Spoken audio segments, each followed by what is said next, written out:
আসসালামু আলাইকুম। দেখেন, এটা হচ্ছে নতুন টাইলস করা হয়েছে বাথরুমের ভিতরে।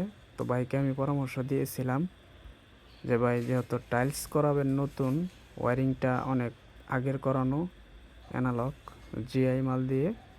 তো এই যে দেখেন, জিআই মালটা কিন্তু ফেটে গেছে। তো ভাই টাইলস করার কিছুদিন পরে আমাকে ফোন দিল যে ভাই, আমার পিছন দিয়ে ওয়াল ঘেমে বাসা পর্যন্ত পানি দিয়ে ভরে যাচ্ছে। তো আমি গেলাম, যাওয়ার পরে রোগটা ধরতে পারলাম যে জিআইটিরা ফেটে গেছে। তো কিছু মালিক আছে যারা তাদের বুদ্ধি নিয়ে চলে, কখনোই মিস্ত্রিদের কথা শুনতে চায় না।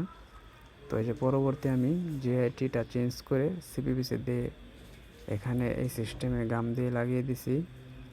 তো সবসময় কিন্তু আমাদের স্বার্থে আমরা কাউকে পরামর্শ দেই না, তাদের কাজের পরিস্থিতি বুঝে আমরা পরামর্শ দেই। তো সবাই টেকনিশিয়ানদের পরামর্শ অনুযায়ী কাজ করবেন, আশা করি আপনারা উপকৃত হবেন। তো ধন্যবাদ সবাইকে ভিডিওটি দেখার জন্য। ভালো থাকবেন, সুস্থ থাকবেন। আসসালামু আলাইকুম।